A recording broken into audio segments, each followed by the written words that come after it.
చేసిన సృష్టి అంతయు చూసెను, ఆయన కంటికి అది బాగుగా ఉండెను.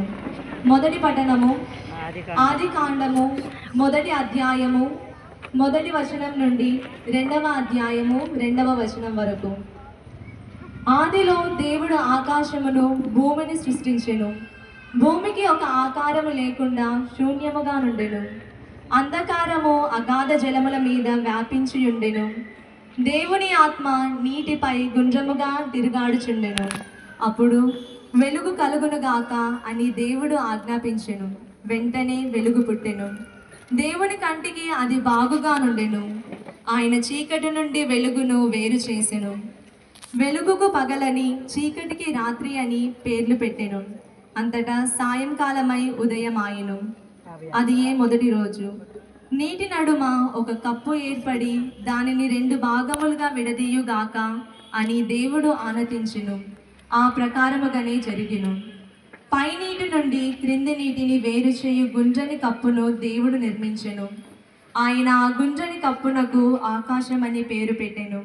అంతటా సాయంకాలమై ఉదయమాయెను. అది 2వ రోజు. ఆరిన నేల కనపడునట్లు ఆకాశము క్రిందనున్న నీరంతయు ఒక చోట నిలుచుగాక అని దేవుడు ఆజ్ఞాపించెను. ఆ ప్రకారముగానే జరిగెను. ఆరిన నేలకు భూమి అని పేరు పెట్టెను. నిలిచిన నీటికి సముద్రం అని పేరు పెట్టెను. దేవుని కంటికి అది బాగుగా నుండెను.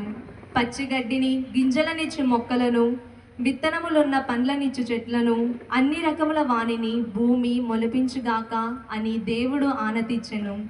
ఆ ప్రకారముగానే జరిగెను. భూమి గడ్డిని, గింజలనిచ్చు మొక్కలను, విత్తనములున్న పండ్లునిచ్చు చెట్లను, అన్ని రకముల వానిని మొలిపించెను. దేవుని కంటికి అది బాగుగా నుండెను. అంతటా సాయంకాలమై ఉదయమాయెను. ఇది 3వ రోజు.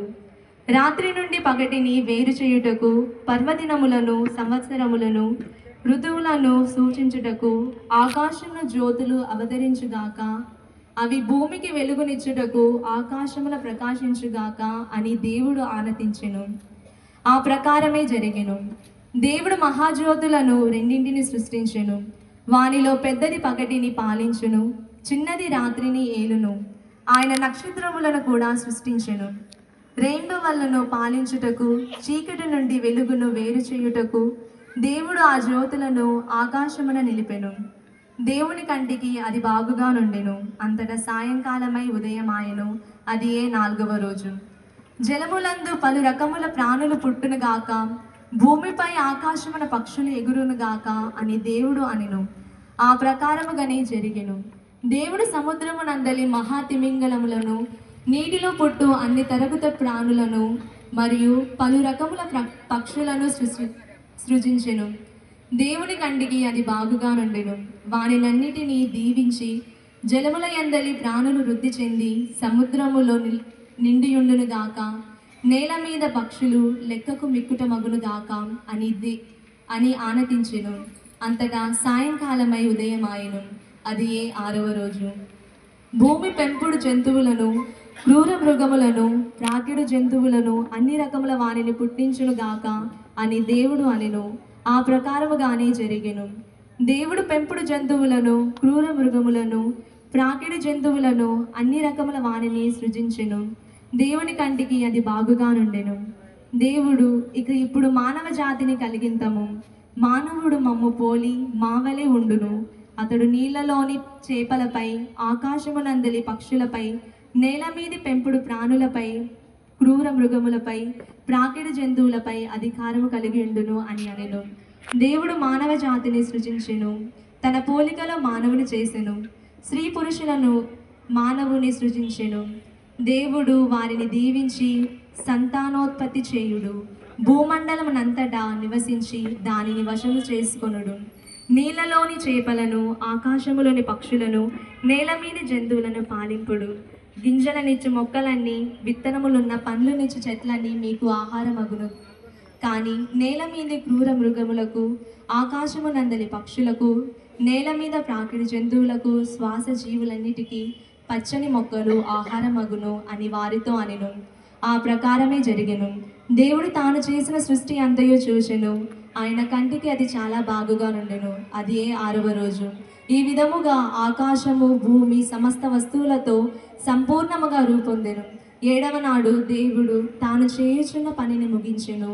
ఆనాడు విశ్రాంతి పొందెను. ఇది ప్రభు వాక్కు. సర్వేశ్వరునికి వందనములు.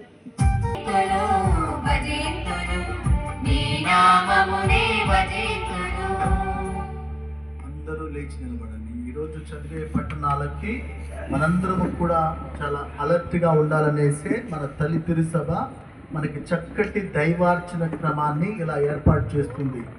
ఇంత దూరము మనము ఈ రాత్రి సమయంలో ఇక్కడికి వచ్చింది దయచేసి నిద్రపోయి మనము దేవుని కృపను కోల్పోకుండా, రక్షణ చరిత్ర వినకుండా మనము కాకుండా ఉండకూడదని మరి ప్రతి పట్టణానికి మనందరికీ ఒక పాట, తదుపరి అందరూ లేచి నిలబడి ఈ యొక్క వాక్యము ప్రార్థన చేసి అందరూ కూడా మరొకసారి మీరు కూర్చొని లేవటం అన్నది, దయచేసి కూర్చోవటం ప్రారంభించారంటే అంతే మన యొక్క నిద్ర ప్రారంభమవుతుంది. కాబట్టి ఈ యొక్క వాక్యము మనందరము కూడా మేల్కొని ఆలకించాలని మీ అందరినీ కూడా ప్రేమపూర్వకంగా 2వ పట్టణానికి ముందు ప్రార్థించదము.